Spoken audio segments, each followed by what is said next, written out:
combat sports? Because over the last, let's say 20 years, it has just gone from strength to strength. Yes. I mean, obviously with the UFC, ONE FC, Bellator, the big names, and still boxing with Tyson Fury, these type of guys, it just seems to be taking over. Maybe it's just because that's what I watch. I'm not too sure if that's what is actually happening in the world, but that, from my point of view, it seems like combat sports is everything at the moment. Oh yeah, with the rise of UFC, the UFC has definitely helped promote martial arts in general.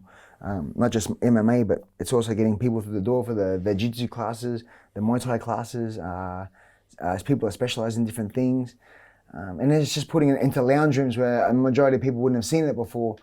And I really like what UFC is doing to promote the fighter as well. So you get to know what kind of car they drive, how many pets they have. Absolutely. Who they're going out with, their persona outside of the ring. Because when you see them fight, they might be fantastic, but then you see their personal life.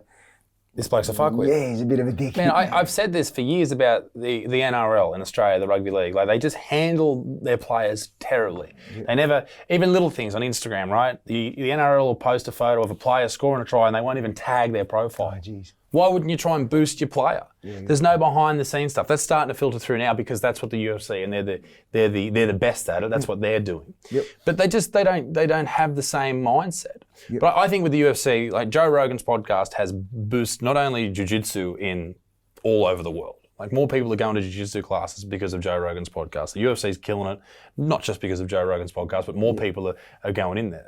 That's played a massive role in my life, particularly. Listening to his podcast got me into stand-up, which got me into YouTube, which got me right here, right now. Like, it's playing a massive role.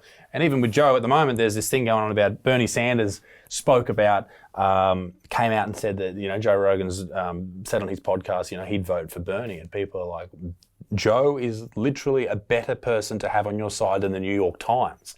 Like, isn't that crazy? This digital age, like someone who's just, episode 1 was him with Brian Redband in Joe's house. Yeah. And now he's having hundreds of millions of people listen every single year. It's just, it's a beautiful time for combat sports and for comedy and for YouTube and all that type of stuff. Oh, for sure. Yeah. It's a great thing. And I just think that, like, with the UFC in general, I love what they do. I love the way that they, as you said, bring the fighters on and they show, like, embedded, all that type of stuff behind the scenes. And it gives you a reason to like someone. Like with Conor McGregor beating Cowboy last week in something like, 40 seconds, something like that, catching him pretty early with a head kick and the shoulders and, breaking his nose within 3 strikes and all that type of stuff. Were you watching the fight? Oh, mate. How can you not? I sat there for 5 hours. I sat there with my old man watching. He's not a UFC, he doesn't follow the sport or anything like that. And he's who's all these other people? I'm here to see McGregor and this Cowboy fella, and it's over in 40 seconds. He loved it, but he couldn't believe that it was all over in 40 seconds. But that's the sport. Yeah, you never know what's going to happen. And then to Cowboy to come into the fight with so many records, and then for Conor to be the one that head kick him. It's like, whoa, I did not see that coming. And that's what he wanted. He was thinking about that the whole time. I caught Cowboy at his own game. Because that's what I was terrified of. I was before the fight. I'm a massive Conor McGregor fan. I got all these bloody memorabilia and T-shirts and shit. And all I was terrified about was that head kick coming from Cowboy. And I was just like, I can just see McGregor laying on the canvas. I was like, I can't deal with that.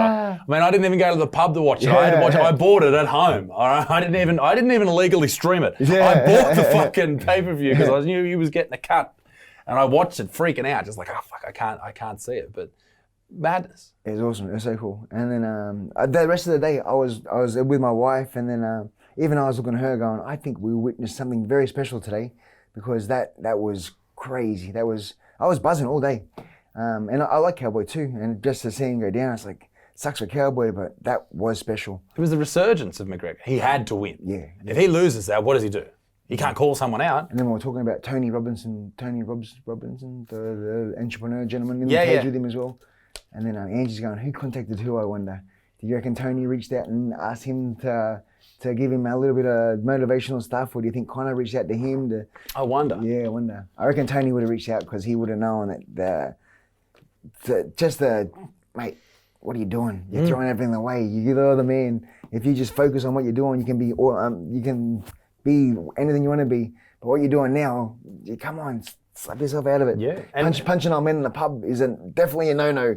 But he's in a bad mindset. He's got that mindset of like, he's not in a camp at the moment, so he's off at the pub doing whatever, fucking around. He was saying after the fight that, instead of turning up for practice at 3:00, he was going, hey, everyone get to the gym in 30 minutes. I want everyone there. And we're going to train. Yep. And you take away that control over your life. I think for a lot of people that's necessary to have that rhythm, And I think probably for McGregor it is as well. And he was talking about, just as you were before, about the match fitness. Mm-hmm. He was having, 3 fights in 3 years? Yeah. For someone like him who's come from like Cage Warriors to the UFC, he's fighting every 2-3 months. Yep. Maybe every 6 months, whatever. But he's in there. He's in the moment. He's camp to camp. And obviously, he only lost 2 fights. One was a boxing fight against the arguably best boxer we've ever seen in the last 50 years. But Khabib's not bad either. Undefeated, 27 wins? Jesus Christ. I think he's like 35 wins or something. Really? Yeah, it's crazy. But that hunger that he had all the way out through the Cage Warriors, all the way through those first half a dozen UFC fights, and then just, I suppose, having that money and, what's that saying about waking up in silk sheets? Yeah. Yeah, when you got what's for breakfast, and when life's so easy, it's pretty hard to get up in the morning and force yourself to go out for a run when it's like, man. Yeah, he's got Bentleys. But now he's back. He's back. He's back. I'm pumped by that, to see that. And I think Dana White might have had a stiffy for about 4 days after that. He was just like, I can't believe it. I'm absolutely pumped. And I am too. I'm just pumped for